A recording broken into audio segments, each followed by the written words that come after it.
Cheers and happy St. Patrick's Day, Erin Go Bragh. And we've got a new St. Patrick's Day meal for you that you got to try. Not only is it good, but it is healthy. Yeah, we wanted to do a healthy one. So it's tasty, it's delicious, and it's healthy too.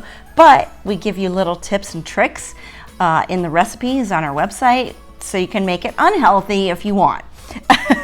And I notice you're not wearing green for St. Patrick's Day. I'm not wearing green, but, well, this is my color green. And aren't you Irish? Like a little percentage of Irish? I need to wear green.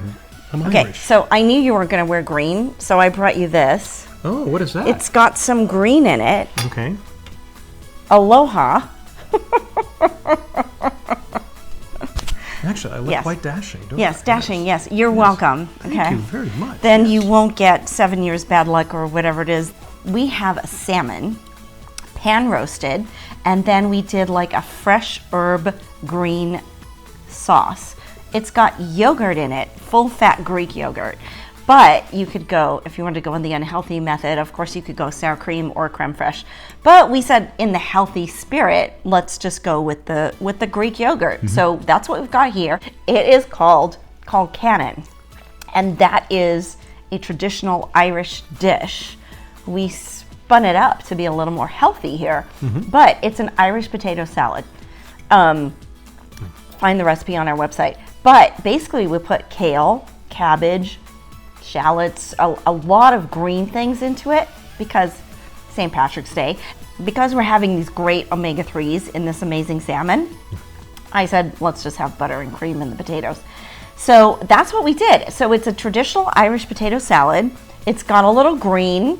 And, you know, we also added some apple cider vinegar to give it a little acid hit, which I think makes it really good. And this is superb. This is absolutely superb. You do get the mashed potatoes that are in there, but you get the cabbage, so you get kind of that competing taste. And you're absolutely right about the apple cider vinegar. To me, that brings out a whole lot of different things in there, including the shallots. Mm-hmm. Also, you don't have to eat this when it's hot. It's better, actually, I think, at room temperature. So after you make it, it's a great make-ahead thing. So if you're having people come over for dinner on St. Patrick's Day, the great thing you can do is make this all ahead. And then you let it sit for a couple hours. It's totally fine. Let's show you how we made it.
Here's what I wanted to mention to everybody when you're cooking the salmon too.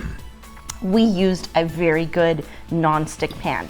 So that way we didn't have to use any oil or anything, and the salmon oils just kind of take over, lubricate the salmon and the pan, and you can flip it, take it out, no mess, no fuss, easy peasy. If you don't have a really good non-stick pan, use whatever you have, but you need to add a little olive oil on the bottom. So you did about 3 minutes on each side, right? Yeah, so no, well, actually what I ended up doing was I did about between 3 and 4 minutes on the first side and about 2 minutes on the second side. And that was for these center cut salmon that we have. If you can get center cut, that's gonna be the best for this kind of a recipe. It's just stays moist, it's pretty thick, it's delicious, it's still beautiful and healthy and well caught. But you can also use any other kind of a salmon, and so don't shy away if you can't get specifically center cut salmon. But once you cook the salmon, what you want to do is look at it and see how the outside is getting a little more white and the inside stays pink. So you don't really want the inside to go completely white. You want the inside to stay a little pink, and you want the outside to be white about, you know, I would say 1/4 of an inch up a pretty thick side salmon. And then when you flip it, same thing on that side. So it's kind of a visual. And then, what's the wine we have? A perfect Irish wine. We have a Mondavi bourbon barrel wine. Mondavi's an Irish guy. Okay, Mondavi. Let me point out that you did choose the wine. So I did. That was your contribution, and a very good one, I might add, because this is delicious with it. And this bourbon barrel is incredible. If you get a chance, yeah, we love pick that. it up. You could have a Pinot Noir with this, I would say. Oh, absolutely. You know, or a Pinot Grigio. Yeah. Or a Sauvignon Blanc. Mm-hmm. All of those would be great with this, because you know you're kind of dealing with something that the salmon's a little bit rich, mm-hmm. so you just want something that's going to cut through that or complement it, you know, at the same time, either way. So we kind of love Pinot Noir with salmon. Mm-hmm. That's our thing that we do with red wine and salmon. And then you've got the colcannon, which is pretty heavy dish, even though it's healthy. You know, it's still Irish potatoes, butter and cream, so you need a little something to kind of cut through that whole thing. This is kind of the perfect dish of like peasant food with elite food mm-hmm. for St. Patrick's Day, but the whole thing's healthy. So if you're on the track with your family or your friends or just for you, I would make this for St. Patrick's Day, because you know, we kind of sourced it to be that way, and we wanted to put something together so we could celebrate St. Patrick's Day with you, but also give you something that was healthy so we could take care of you and make sure you're around for a long time so you could be a jet-setter for many years to come. And I say cheers to that. And cheers with the Irish Robert O. Mondavi wine.